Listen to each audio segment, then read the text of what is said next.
What's up, everybody? Welcome back to MLB Swing for the Fences here with Run Pure Sports, talking Wednesday's 10-game MLB slate. Early start today, half an hour earlier than normal. So going to run through these 10 games, get out of here, make the cores, and hopefully pick some winners for baseball today. Three-man booth. I'm DC, of course, joined today by Big T and Statsational.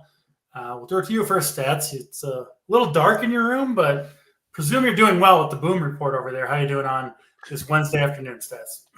I'm doing well, man. Yeah, it's dark, obviously by design. I got a little podcast. Like this was like a very minimalist set for the podcast that I do, and so that's why. Plus, I like it. Man, keeps me isolated. That's all that matters, anyway. Yeah. I have other shit behind like the black, but I'm like, you got to switch it up. Next year, I'm going to go. Still in the same spot you had, right? Like with the TV behind you? Yeah, it's right behind the black backdrop. So, we got a little something for everyone. We got the straight black drop back. We got Big T's. I mean, a legendary background for Big T there. Jerseys and sayings and everything you'd want. And then my boring-ass background here. So we do have quite the spectrum of things going on here. Very well organized, as always, here at Run Pure Sports.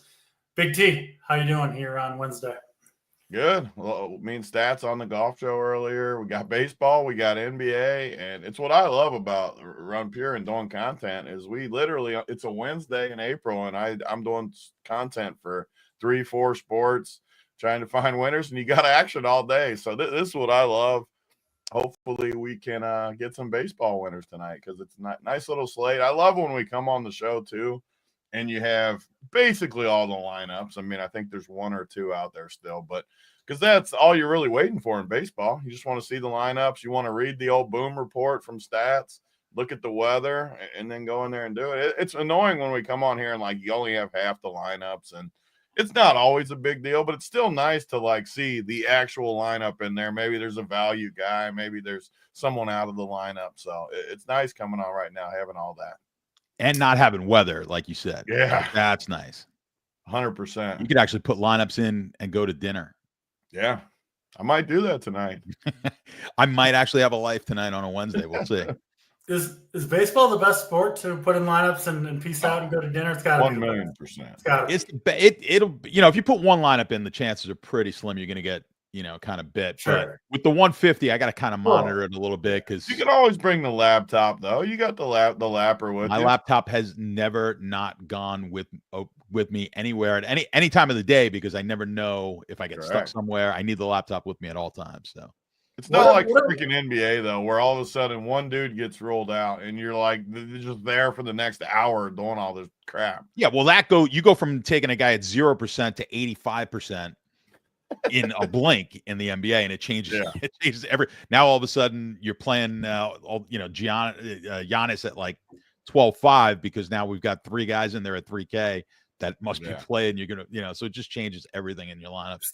Stats, I got to ask, if I personally were to drive across the entire state of Colorado to pick you up, to drive to Hooters to watch the UFC fights, would you take your laptop with you to run Madden Sims?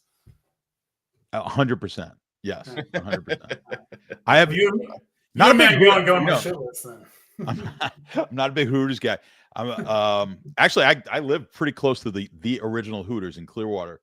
That's the original Hooters, and I have not gone to Hooters since I moved down here. I've not been to Hooters. I hate the food at Hooters, but I do like the Wing House down here. I was just trying to get a shot in that. Girls are great, dude. I got a quick one though. I walk into Wing House right before the NFL season to just grab some food and check out the scenery. And guys are doing their fantasy football draft. So I'm like jokingly, I'm sending JPC a message. I go, do these guys realize who just walked in to the winger? Like, this is like, they're like, I'm a celebrity. They don't even know my background here. You should have sat next to him and started criticizing all their picks. Yeah, every pick going there. But the last thing I want, but the last thing they wanted is some idiot who thinks he knows everything about fantasy football, and me actually sitting in someone else's draft. It's about the last thing we wanted. Yeah, absolutely. We do got 10 games to talk about, and like I said, we got an hour to do it. So let's get into these games. We'll start off in Baltimore for the Guardians and the Orioles. Going to be mild temperatures here. Some winds, maybe strong winds out to right field for two right-handed pitchers, Dean Kramer and Gavin Williams, going in this one. I think two somewhat interesting offenses here. Both these pitchers relatively cheap, especially Kramer if you want to go in that direction. But me personally, I'm looking more at the offenses, specifically left-handed bats on both sides, although Gavin Williams does have some reverse splits throughout his career. We'll start with you, Big T. What are you looking at here, Guardians and Orioles? Yeah, I mean, I always have struggled with Gavin Williams. His last slate, I think, was a day slate or a short slate, whatever it was, and he was kind of going to be the chalk because it was a weaker pitching slate. I just don't love his stuff. He did have a good game. This is tough, though. It's going to be a tough slate as we go through it because you just catch it on one of these days where, at least for me, pitching doesn't look that good out of a couple of them stick out a little bit. But even the ones that stick out to me, I'm not like super enthused by. So it's going to be one of those slates where you got to pick and choose. And this is the type of game, too, where I don't love the offense either. I'm not a huge fan of this ballpark. Like you said, the weather doesn't look perfect by any means, but you go up and down the lineup, too. And I just don't see it. Like Jose Ramirez, for whatever reason, I just never like hopping on him early in the year. They do have a bunch of guys, though, that I think profile decent against Kramer, but I just don't like this park. I feel like I don't have the numbers again, like most will. I'm sure someone knows like the park numbers, but I know that this park has never really come through for me as much. I like the Baltimore side better just because I just don't like Gavin Williams. I don't think he's any good. He's coming off a good start. You got a lot of guys that I think I can use here too, even at the bottom of the lineup, like Jackson Holiday, Cedric Mullins too in the middle. I love him against righties, and I love him when he starts getting his way towards the middle of this lineup where you got a lot of danger ahead, Mountcastle behind who's got some power, bottom of the lineup, their speed, and even Laureano. I know he's not any good, but he's a guy that should make some contact. He's only 2K. I have a little interest in Baltimore, but like I said, it's going to be a tough slate. I'm hoping you guys got some conviction on a few spots because it's a slate where I'm going to put in, I'll probably play 150 teams tonight, and I'm going to spread it around more than I usually do because I don't have like some crazy amount of conviction on a lot of spots. Yeah, this one in Baltimore, and winds blowing out to right field, or either crosswinds or maybe slightly out to right field, which is going to make it a pretty good park for left-handed power, but tough for right-handed power. The stadium with the fences moved back in Baltimore, it's going to be tough, I think, for right-handed power to get there in this one. So yeah, I mean, good for both these teams. They got mostly lefties in there. I think six lefties for both teams, something like that. Stats, what are you looking at here for? I need to get a recount too, DC, about our argument. You had the Rockies. I had Kenny Powers. I need to get some reciprocation my way here for that start. You did give me. You did give me Kenny Powers. I think he scored 20.5. Exactly. I got so screwed too in that last inning. They pulled him, and this hack bullpen guy comes in and just immediately gives up a rope down the line. I thought I was off the hook because you weren't on the show yesterday. I thought the day between you'd forget about it. The sports. I came on just today for this. I asked Stats earlier. I said, "You on there today with me?" He's like, "Oh, if you come on, you're on." I said, "Oh, I'm coming on. I got to talk crap to DC." Yeah, there you go. You committed to an hour for that 30 seconds you got there. So I hope it was worth it. Big T. It felt good saying it. Kenny Powers did own my ass. I'll won't be the first L I'll take this MLB season. Stats, what about you? What are you seeing here? Guardians and Orioles. Yeah, I don't love the pitching, but like T said, I have no conviction on the pitching either. I like some stacks here today, but man, the pitching looks like absolute ass. So we'll see where we get to. But I think Gavin Williams has upside when I run the numbers here, project them out. He's one of the top pitchers as far as projected Ks per inning, which is a stat that I do like to look at because that obviously gives you some potential for for some Ks, especially if he goes extended in the game. But when you look at the prop market, Williams is only 15.5 outs to the and it's actually juiced to the under. So his prop of 5.5 strikeouts, which by the way, I do have I've got a bet on that over in the bets channel on our Discord, and the K props have been just crushing.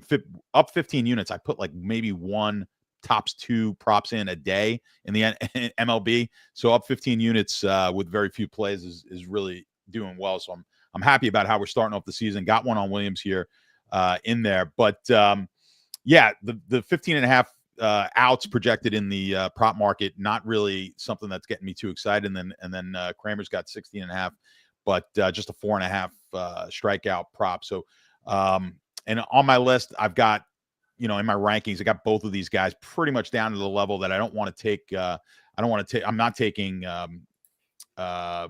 Kramer at all. I think Williams does have some upside, so I think maybe if you want to sprinkle him in, but that's about it. I think as far as the bats, I'm not overly excited about the bats in this game. I think a small, like if you want to take a 2-man stack with either of these teams, I think you could do that. I don't particularly like stacking either of these in 5-man stacks. I don't love it here. Ramirez and Santana, if you want to put a 2-man stack in there, maybe mix it in with a cheaper option like Naylor, or if you're going on the Baltimore side, Mullins,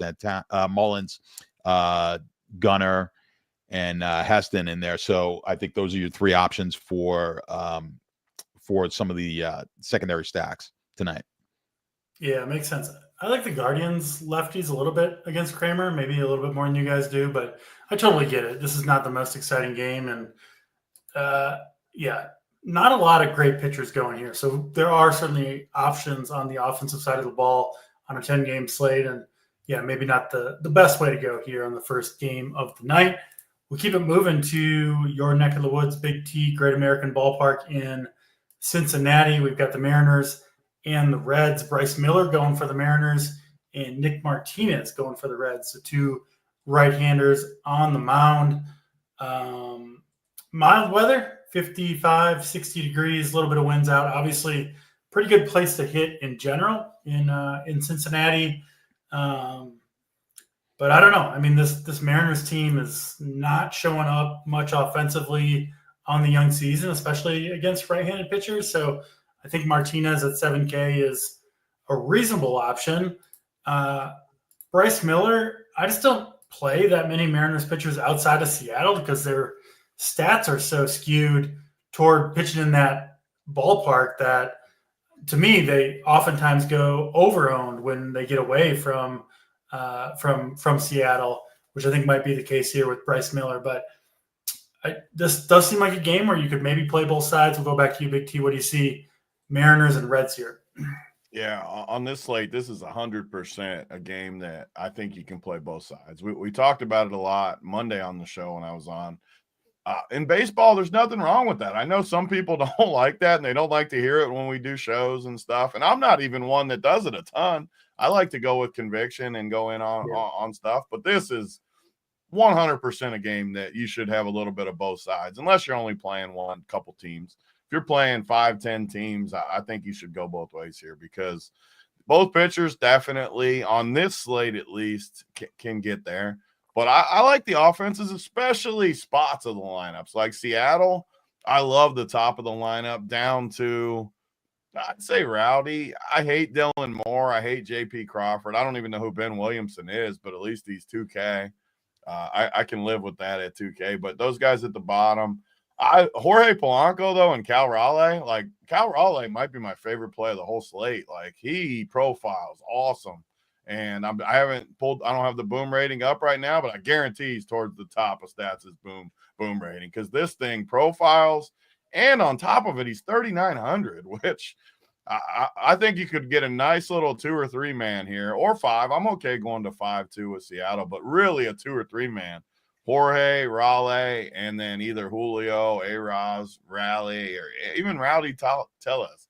Like, all those guys, I like them. And then on the Cincinnati side, the stuff I struggle with them is their lineup's so like lefty righty that I'm hardly ever gonna like the whole lineup. You guys make fun of me for my platoons, but some of the guys, I'm just not going to like Spencer Steer. I'm never going to really like in this matchup. Encarnacion, Fraley's been bad, Trevino. But the guys I like, I'm going to love. Like Ellie, just an awesome spot for Ellie. Austin Hayes came in yesterday, looked awesome with some power. I think he's going to have a big year coming to this park. It makes a lot of sense for me. So Gavin Lux even. I like the top of the lineup for Cincy, but I think this is a good game to attack from all sides, really. And Raleigh, though, man, he's my slam of the night pretty much. I like the rally call, and yeah, the Reds led by Ellie De La Cruz. Are the Reds, are they still missing somebody? I feel like this was like a lineup that was more exciting maybe this time last year. Now it's like I'm always the worst with like when the guys are out for a long time, I just forget about them. So yeah. They probably are though. Yeah, I mean, obviously Ellie's a great play, but beyond that, not that exciting. I don't think this. We live in a daily world. Like it's you know, when I used to play season long quite a bit, you paid attention to who was on the, like, you just don't care. Once you're out, you're done, and that's it for me. Like once the night slate ends, I'm Belichick, man. I'm on to Cincinnati, and and that's it. Like I'm not worried about it. So yeah.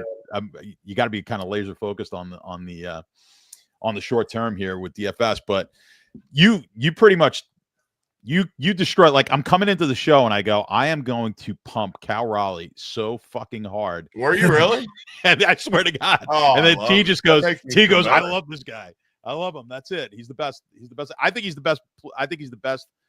Play on the entire slate tonight at 3,900. I wish he was more expensive. Is the only annoying part. They like priced him free, 3,900. That's it. Yeah, I mean he's gonna get a ton of ownership here, but he hits a Don. I'll give you the early Don call. Like he gets one tonight. I love getting these guys. You don't get a chance to play Seattle because as DC has taught me, don't play any of these games in Seattle. But now we get them in a great hitter's ballpark, 50 degrees, hardly any wind. So it's not going to really be, we won't get that wind chill there tonight. I think, 50 degrees is more than fine to play baseball in. So I like Seattle. They're my favorite stack on the slate here tonight. So, I can't talk enough about the offensive side of it. Like all these guys, Julio Rodriguez,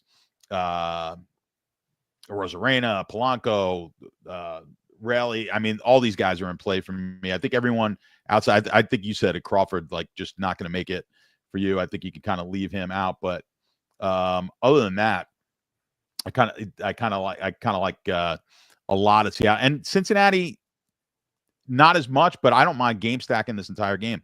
When you look at the pitching, I see what you're saying. I'm not going to go that route. And I am one of those guys who absolutely thinks both sides of some games need to be played. I don't like it here with Miller. So I'm going to refrain from pitchers in this one. I'm going to have plenty of Seattle bats and for sure mixing in some Cincinnati with them.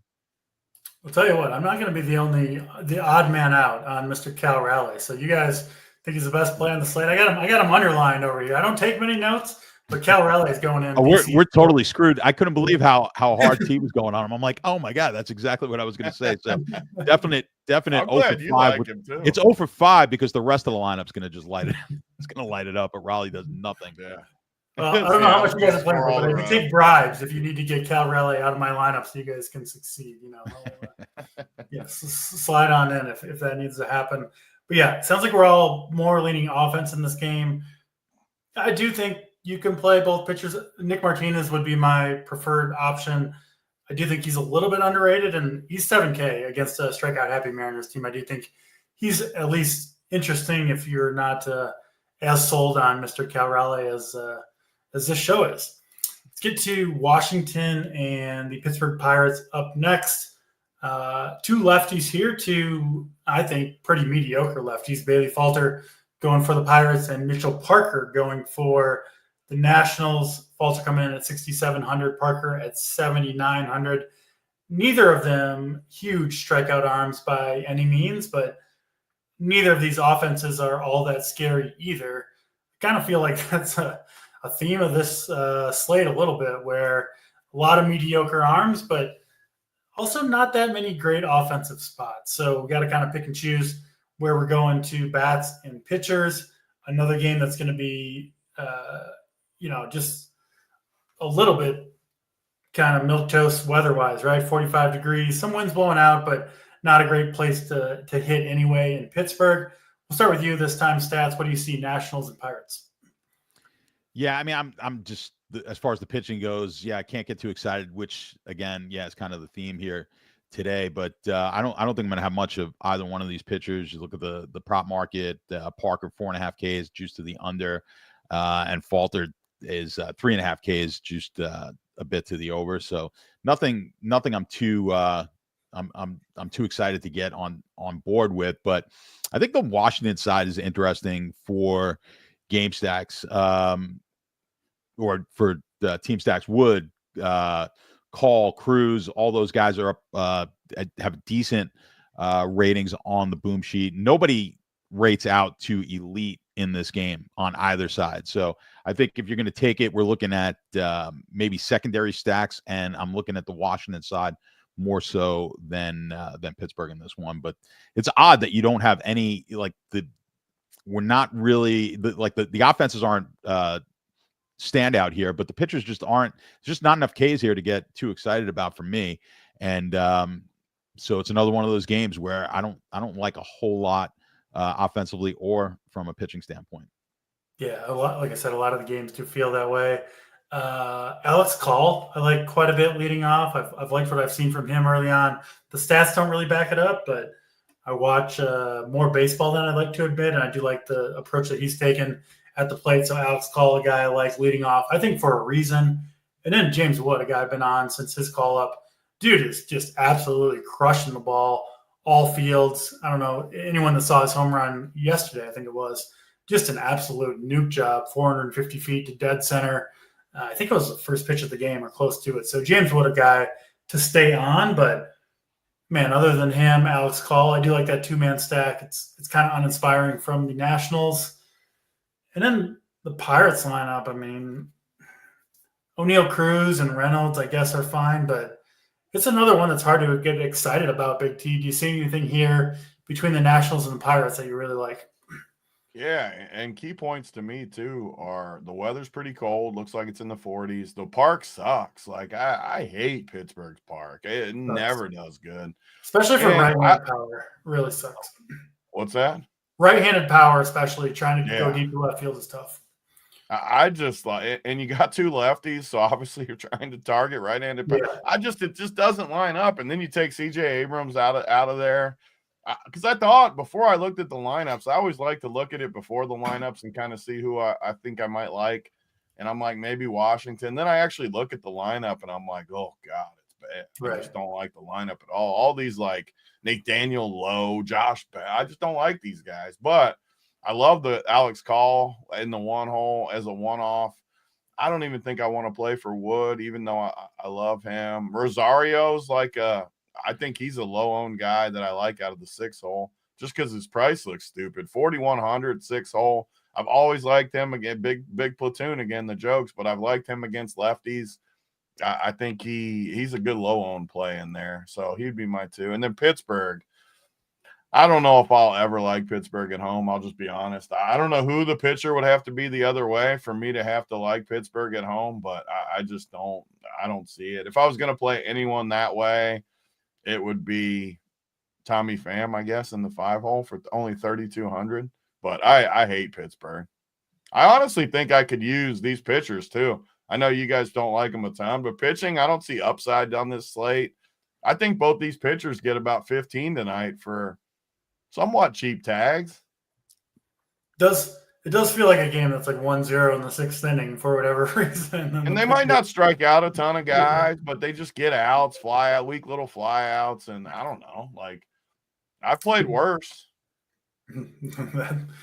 I was going to make a Grant Holmes joke there, but unfortunately I can't because you're on my ass last time out. So there you go. Yeah. Mitchell Parker, Bailey Falter, if you want to ride with Big T's pitching takes. Let's get to Miami for the Diamondbacks and the Marlins. Max Meyer going for the Marlins. I've talked quite a bit about him this year on these shows.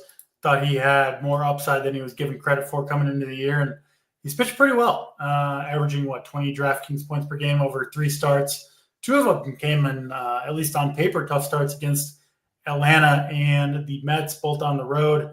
Gets to pitch here in a pitcher's park at home in Miami, but yeah, I don't love taking pitchers against this D-backs team. So I think I'm off of Meyer today, even at a relatively cheap price point of 8,100. And you've got Brandon Pfaadt going against Miami. And listen, I mean, Miami's going to be a team to pick on all year long, no question about it. Problem for me with Pfaadt is I don't love him against left-handed bats, and I think there are 7 lefties in the lineup today. Not that Pfaadt couldn't get the job done anyway. I do think he is still one of the better options just because there's just not that many inspiring places to go at starting pitcher today. So yeah, we'll see with Meyer and Pfaadt today. Seth, we'll start with you again. What do you see here? Pfaadt versus Meyer, Diamondbacks versus Marlins in Miami. Yeah, I mean, let's start with the pitching. Like you said, anyone against Miami is pretty much going to be a play here for this entire season. I got to give you a ton of credit with Meyer because I mean, you said it. I think his first outing, whatever it was, we did the show together, and I was not high on him. My numbers weren't high, but you had said you like what you saw from him, and I said on that show, I'm like, that's where if you strictly go by numbers, which I primarily do. Someone like you who watches a lot of it, sees things that maybe won't translate in the numbers, does have a bit of an advantage. So, and then he came out. He had a nice start that night, and I think his last start was really, really good. But I agree with you. I don't want to. All been good for Meyer so far. Yeah, he's done well. So every time I see it, I chuckle to myself that you had that one called pretty early. But I agree. This is not one that I really want to take him in. Not a matchup I want to take him against Arizona. When you look at Pfaadt, 5.5K is his prop, is his K prop, and it's juiced a little bit to the over. I've got him as like my 3rd best pitcher on this slate, which as we've mentioned, not really saying a whole lot. And it's kind of bunched up with my top 3, but so I will have a decent amount. I'm just trying to question if Saber's right, if he's at kind of 20-ish%. Do I want to go over? I think he's going to be higher than that. I don't know about you guys. I just think on this slate, they got him at 20. I think he goes higher. And the conundrum I have now is, do I want to be in the 30s on Pfaadt here and get over the market, or do I want to fade him? I mean, where I have him rated, that tells me I want to go over, but like my head is telling me maybe it's not the best play, because I think I'm kind of thinking the way T is here. There's so many options that I don't know if we want to go too heavy on any one of these pitchers. So I might be apt to kind of let the market get overweight one of these pitchers. We'll get if we kind of bunch up, bring up some of the level of the lower owned guys, drop the ownership level of some of the higher owned guys, and maybe we find something, because I think one of these lower owned guys is going to find their way into the winning lineup here tonight. So that's kind of a long way to say lineup construction will be interesting for sure. But as far as the stacks, look, I mean, obviously Corbin Carroll's always in play. The bats are expensive for Arizona, so if you want to go take some Arizona stacks, you're going to be paying for them. Smith, Naylor, Suarez, all guys I like. And if this was anyone but Miami, I would actually say go ahead and let's play the leverage play against Pfaadt. But I don't know if I have it in me to take Miami stacks in here. But I just don't think I don't think there's enough in that entire lineup to warrant it. But maybe as a one-off play. Maybe a Sanchez you fit in there at 20 at 2,800 with a chance for a home run. It's got a little stolen base potential. Maybe someone like that, but I don't know if I could really stack Miami's bats. Yeah, makes sense.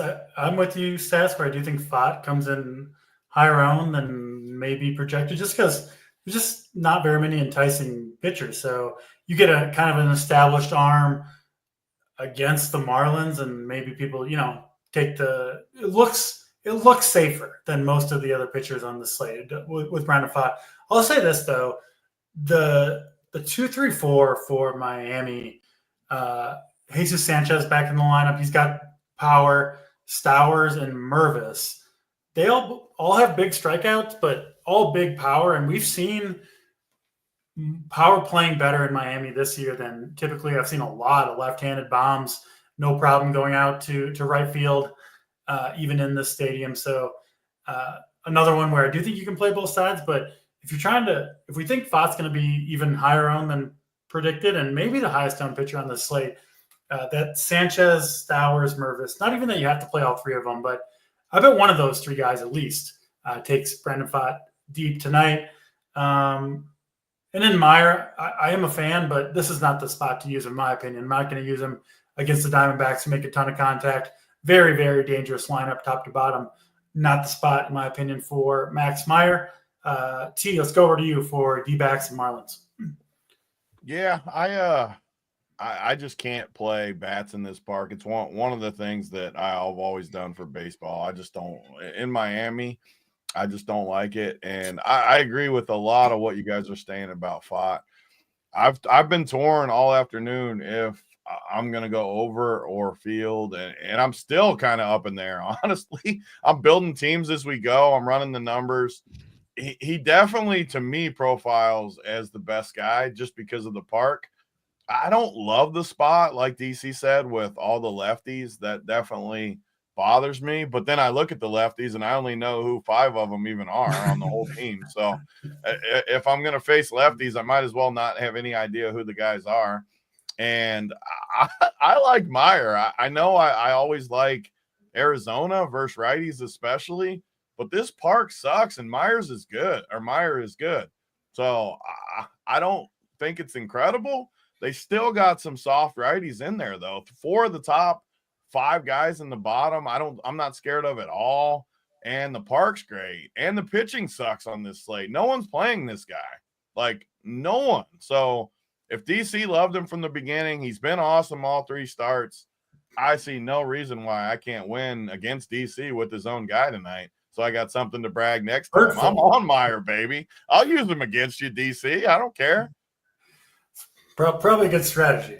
So I won't push back no too pitching far. on this slate. Why can't we use him? This park sucks.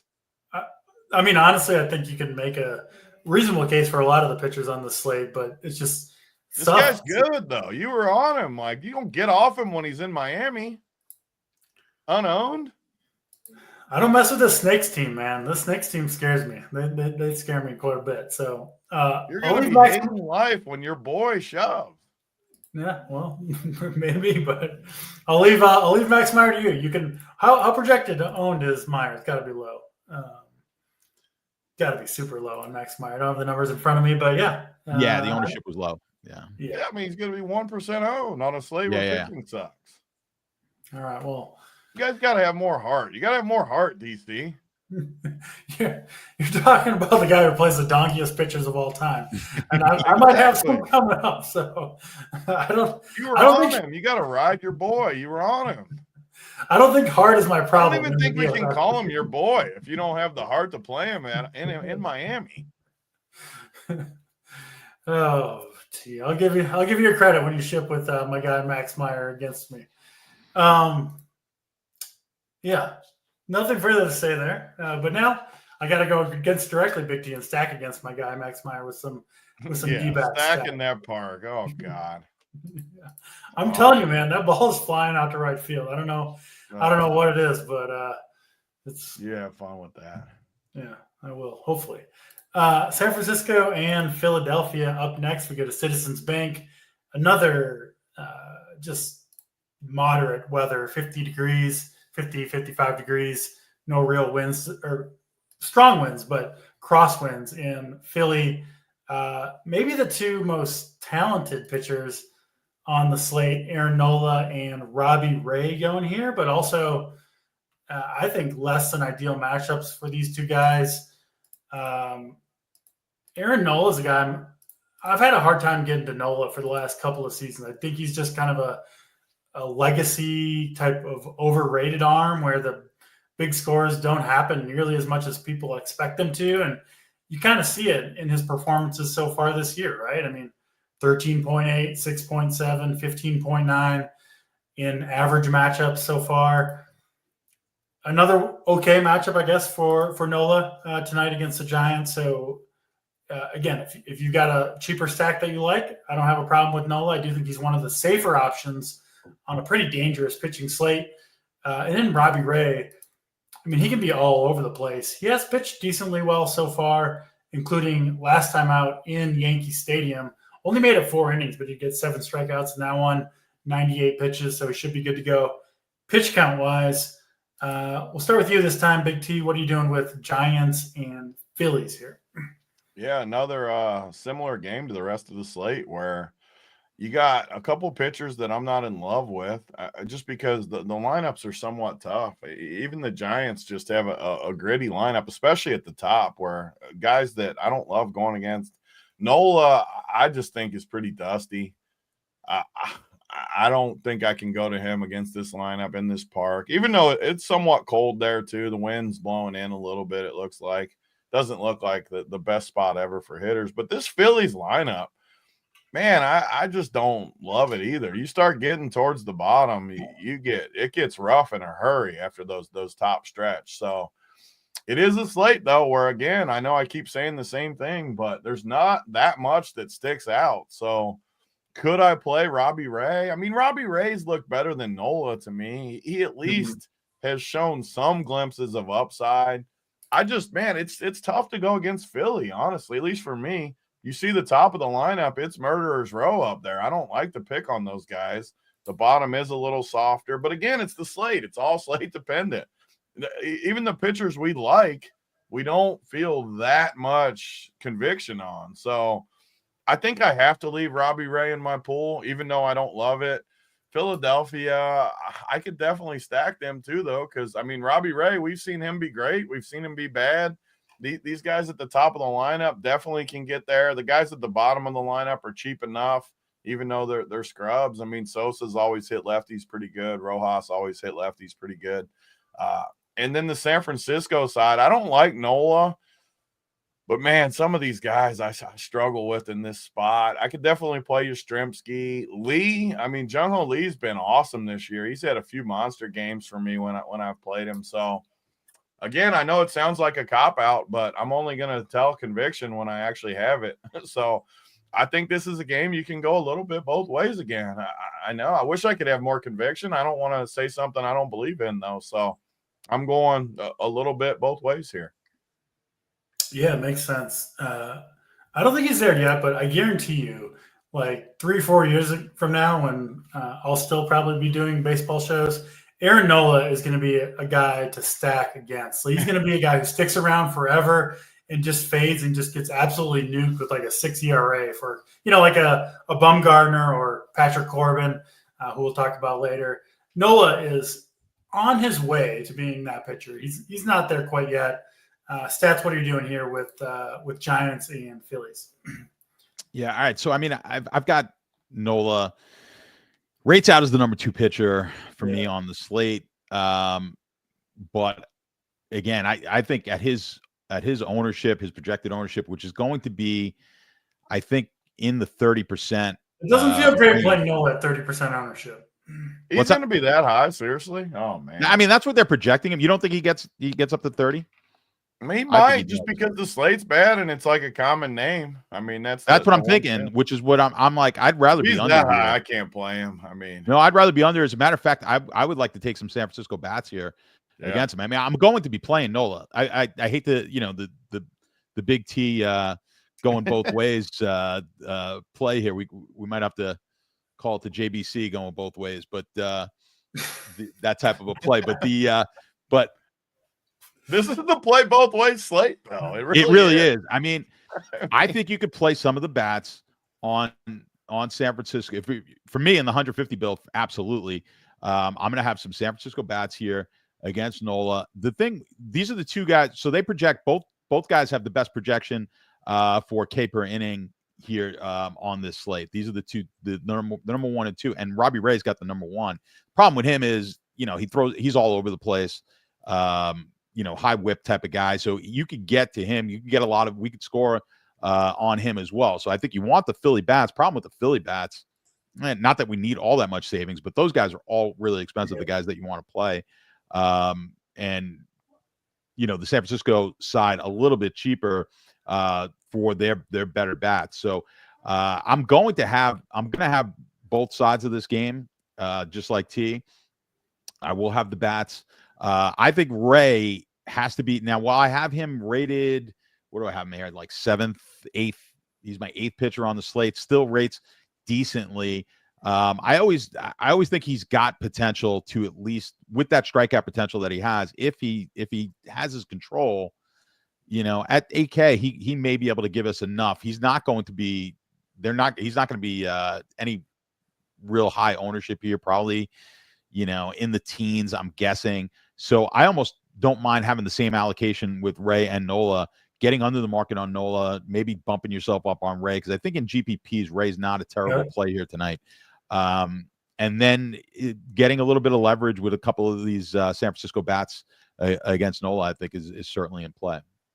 That all makes sense to me. And especially these days when I think most people that make lineups are playing off of median projections, a guy like Ray who can get absolutely nuked or look awesome, right? And one of the few pitchers who could get you 25 to 30, I think he goes a little bit under-owned. You don't know what you're going to get, obviously, but there's just not that many pitchers on the slate who even have the capability to put up a big score like Robbie Ray. We know he can. So I think that makes a lot of sense.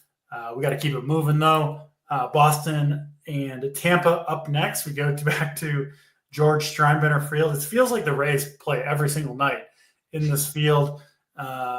Actually, I think that's partly true because they don't want to play in the summer months because of all the rainouts that would happen. So, yes, they are playing more games than most teams at home, but we know this park is going to play very hitter-friendly. It has. We've seen some big scores out of teams in Tampa, and could certainly see one again here tonight. Zach Littell going for the Rays. Decent enough pitcher, but again, certainly not one that you need to shy away from if you like these Red Sox bats. I do think they're interesting. We saw them come to life a little bit yesterday. They've been really up and down, which I do think is going to be a theme for them in general. And then Sean Newcomb going for the Red Sox. He was really chalky last time out against the White Sox. Did okay, 12 fantasy points in that one, but 6 runs allowed, only 2 earned. I'm not a believer in Sean Newcomb, and I think this Rays team could absolutely do some damage here. Yandy Diaz, Junior Caminero, Christopher Morel, I think some of the very best plays overall on this slate. So I'm in on this Rays stack and some interest in the Red Sox as well. We'll start with UT on this one. What do you see, Red Sox and Rays? Yeah, and this park just is something you got to keep your eye on still. I know it's still early in the year. We've had a lot of conversation about the A's park and the Rays park. Just we need to watch it, these new places. And honestly, I've liked the Rays every day. They have just been crushing. I mean, as you play baseball over the years, we've all done it so long now. I just like riding teams that are hitting the ball well, seeing well, getting things going, and then fading the teams that are cold. I know that sounds simple, but everyone doesn't do that. Like people don't believe in hot streaks. People don't believe in that stuff.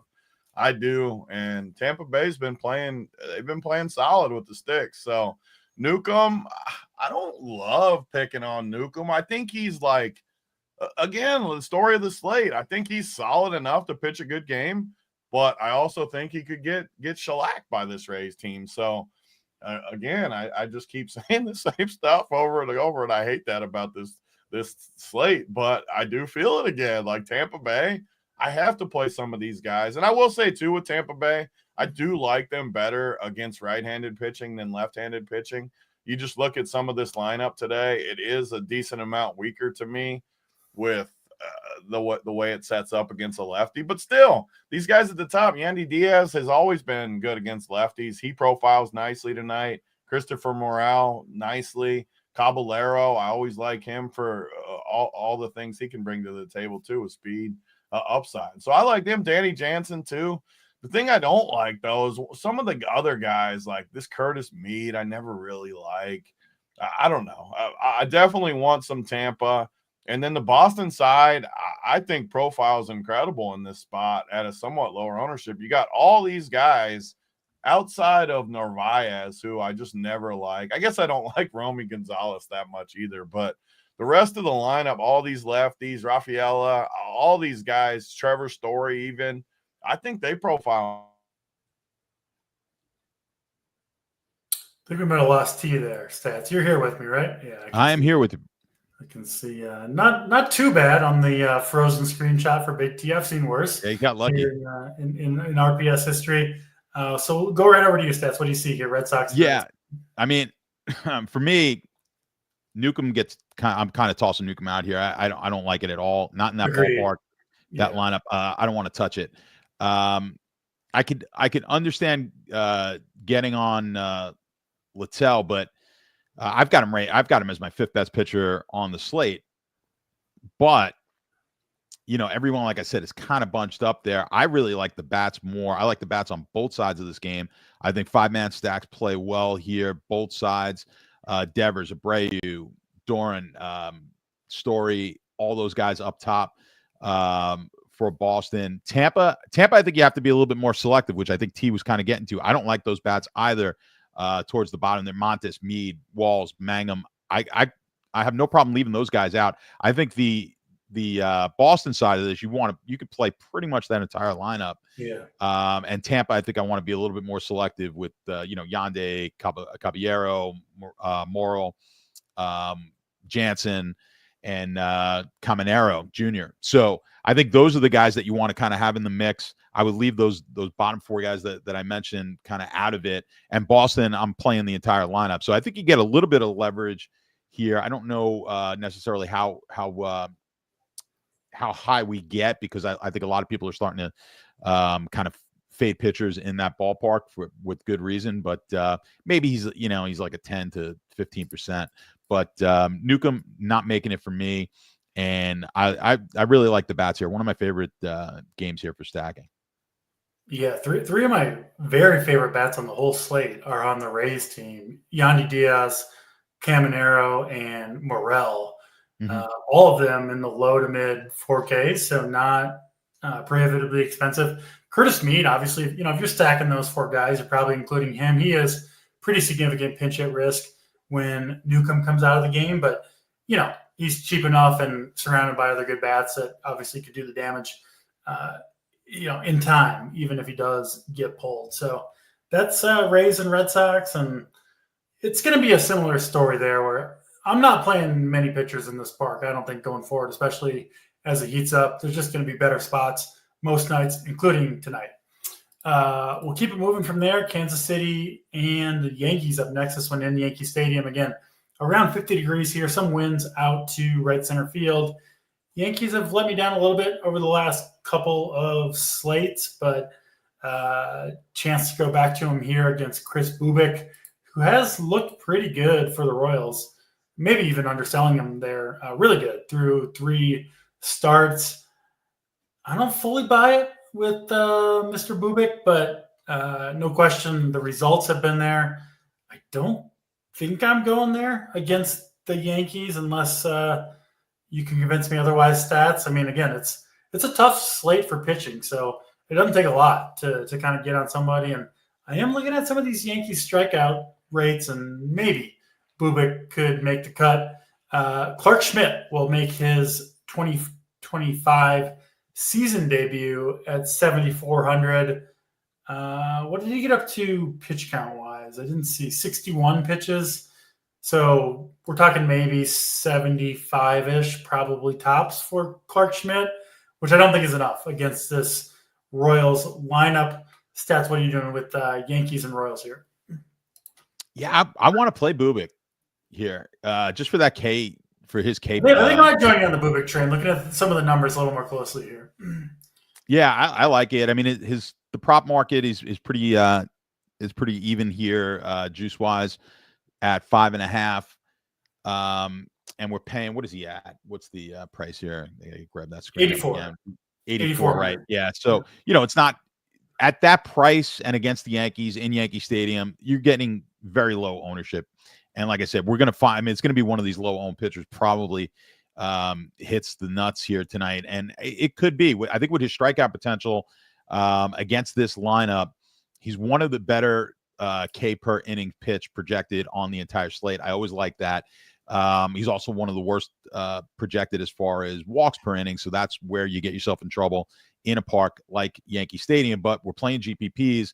We're looking for that upside on a slate with pitching that doesn't look all that great. I think he's a really solid GPP option. I think it's a low floor with a high ceiling for him. So I don't mind getting him in the mix. I'm gonna probably I'll be leaving Schmidt out of my mix for sure. So but I mean, with all that said, the Yankee bat's not terrible here. But I don't really, I think I'm not fading the game. I'm not fading offensively, but then it's just not a stack.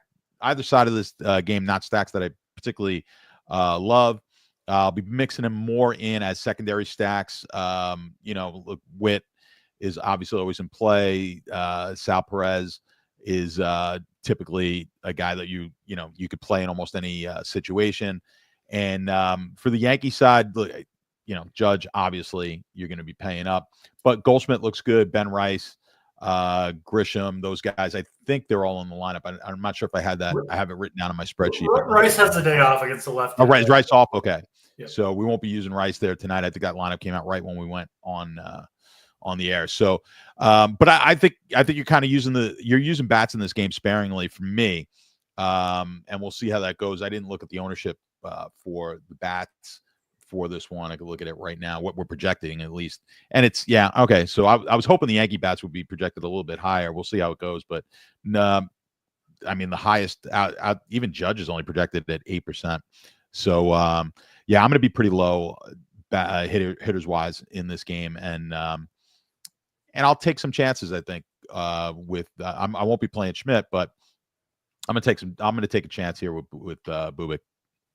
Yeah, makes sense. I do think Bubik's kind of in that Robbie Ray bucket where the upside is high and then the floor is very low. But we talk about this a lot. Honestly, there's not that much of a difference in a GPP of getting 8 points versus -5. You're talking about the difference of a min cash because you're not going to probably get to the top anyway. So I do think Bubik makes some sense with the upside. I do think the strikeout upside pretty clearly there for Bubik if he's on his game. And there's just not very many, high upside, high strikeout upside pitchers on the slate. So Bubik, I do think he's got to be in the conversation no matter how many lineups you're playing. So a little bit late to come around on him, but I do think he makes a lot of sense. I've been on the Yankees a lot. Might turn the tables and go to some Chris Bubik tonight. Let's go to the A's and the White Sox up next.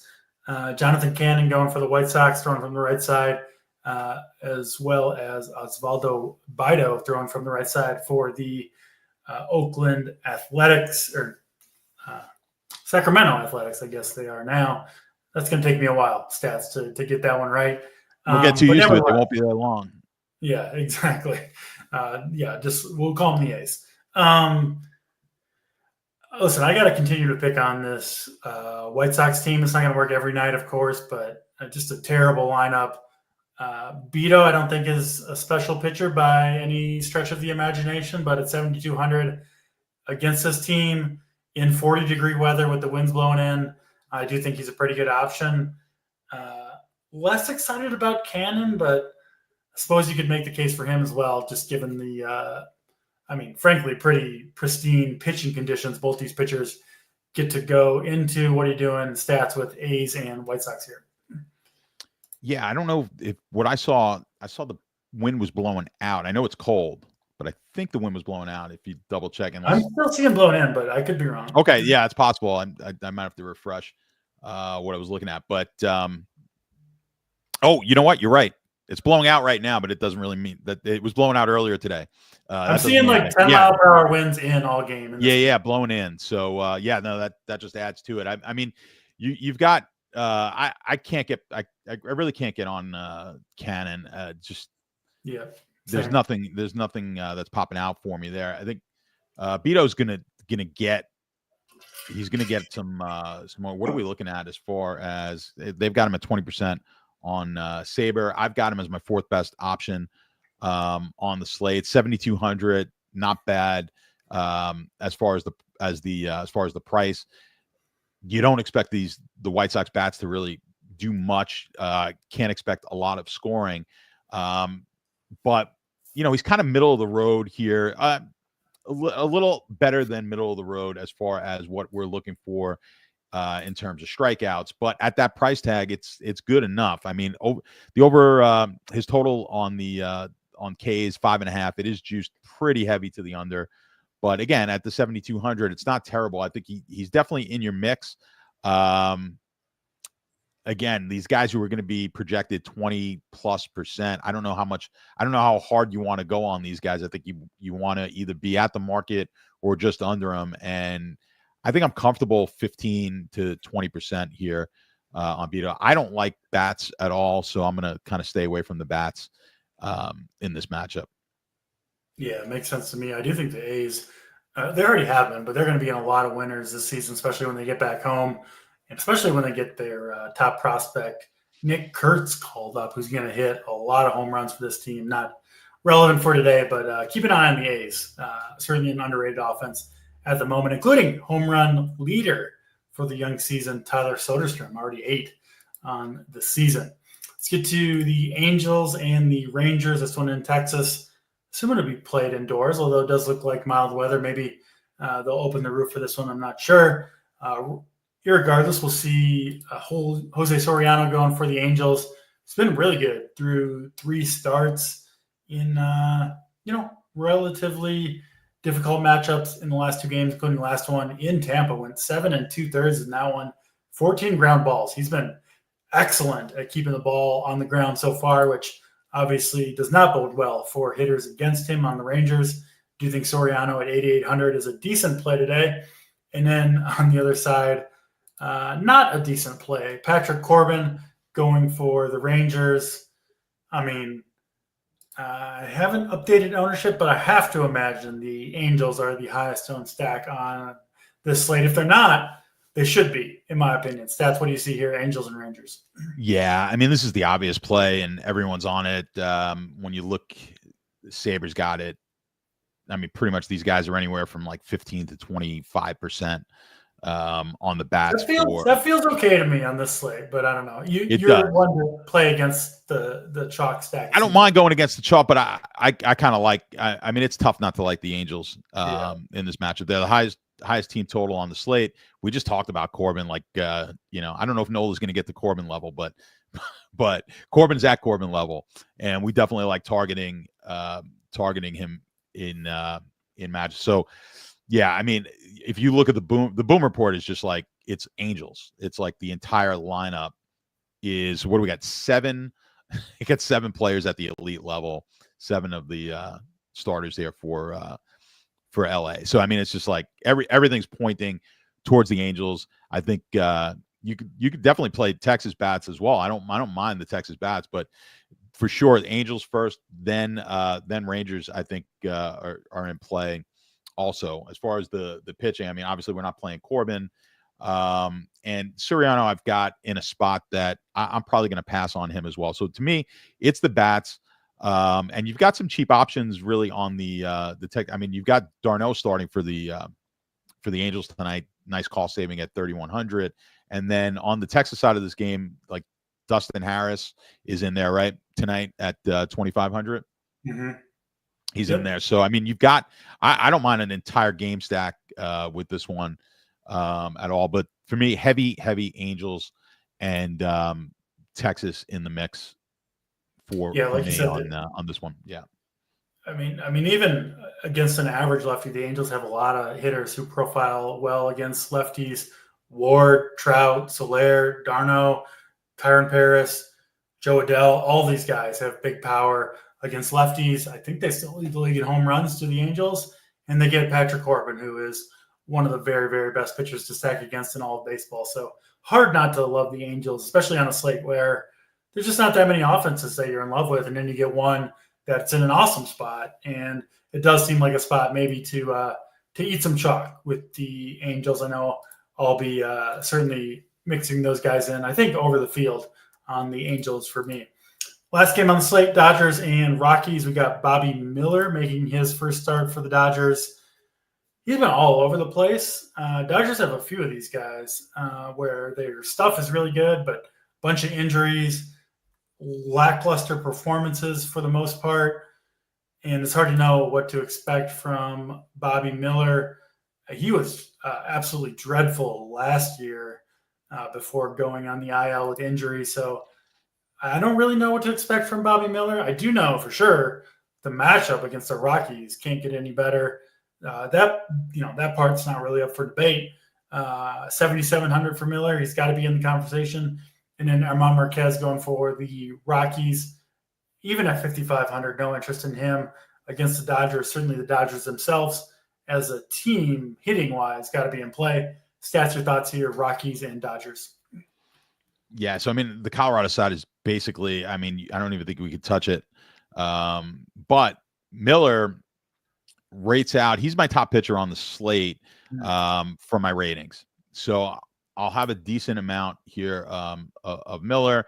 The market will as well. Obviously, everyone likes to target against Colorado. So I'll be curious to see where his ownership comes in. I think I'm comfortable here in the 25-30% range at that price.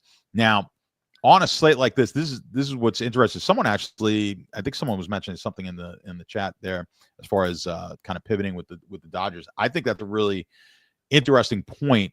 If you get off the Angels, move to the Dodgers. Now, the Dodgers are expensive. And I actually think in my core I have an Angels-Dodgers stack. But on this slate, I think there's enough cheap pitching where you could get away with really playing Dodger stacks heavy. If you want to go that route and play I have no problem there.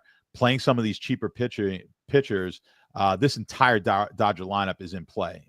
There's not one guy that rates out poorly for me here. And certainly some of the top options on the entire slate are going to be Dodgers, assuming, we didn't get the lineup yet, but just kind of assuming what the projected lineup is. So I think you can go heavy on the Dodgers.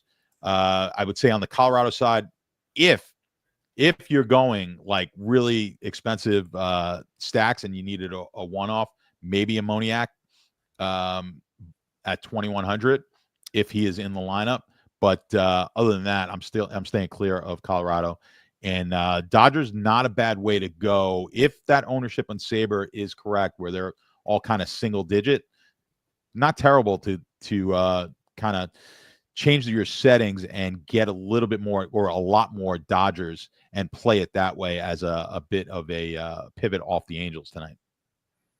Makes sense to me. We are just half an hour before lock, so Stats and I do got to get out of here, get our cores in, get all the content up over at Run Pure Sports.